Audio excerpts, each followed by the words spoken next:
Alright folks, how you doing?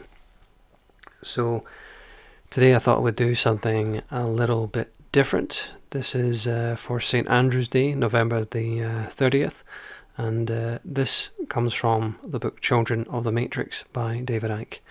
The mother-son cult of the serpent. Scene 1 in the Edda portrays a world awash with the violent human sacrifice and blood-drinking rituals of the mother-son cult of the serpent dragon. Scene 2 sees the arrival of the great reformer, the tall, red-bearded Indri, or Thor, in Dara, who brought civilization.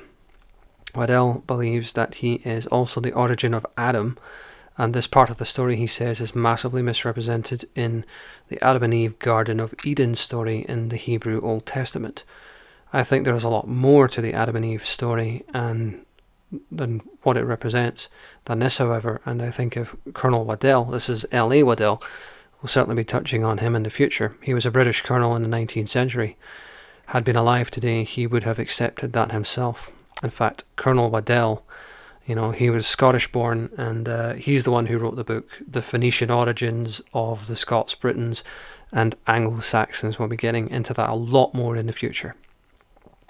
I feel the Edda accounts include symbolic as well as literal accounts of some originated in Lemuria, Adam as Thor or Indara. I wonder if that's where the name India comes from, by the way. Fought the serpent cult of the Eddonites. Waddell's translation of the Edda say, if the serpent worshippers were operating in Mesopotamia before the Nordics arrived, it would certainly explain why the Ubaid culture, which preceded Sumer, in the same area buried their dead with figurines of serpent humanoids.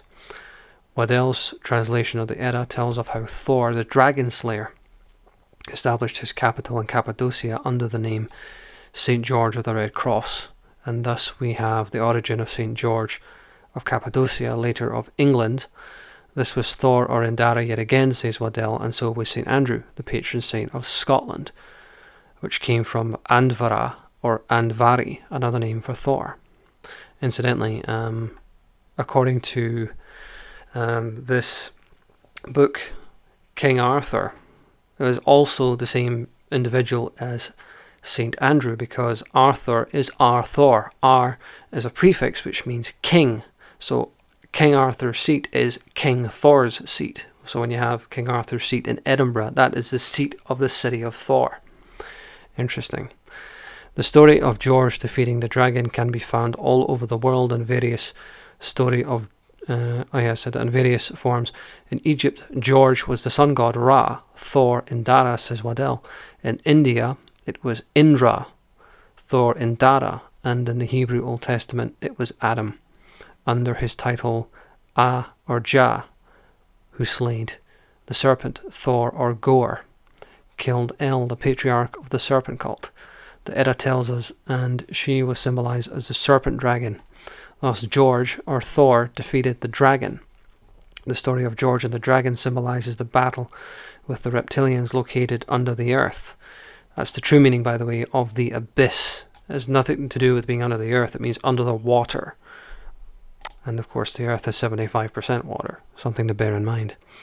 The accounts in the British Edda are confirmed in great detail by depictions all over the former Sumer Empire. In a Babylonian seal dated around 3300 BC, El is pictured with the crescent moon of the serpent cult, and Woden is given the body of a serpent. Satanists worship the reptilians and also the moon, and have always done so. When you think about, fictional universes like, for example, Game of Thrones, what colour, hair does Daenerys have? Dragonstone, things like that. When Tyrion's wearing the badge of the Hand of the King, it's silver, which is the lunar colour.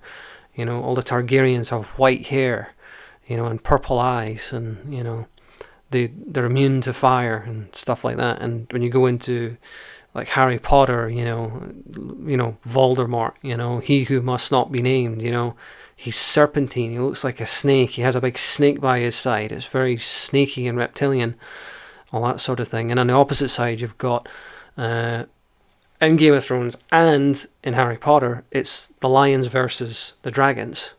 Think about it, Lannisters versus Targaryens in season 7 and season 8 of Game of Thrones. In Harry Potter, you've got Gryffindor versus Slytherin. It's the same story being recycled. It's just a slight change. But anyway, hope you've enjoyed this video and hope it's been eye-opening for you. Thanks for watching.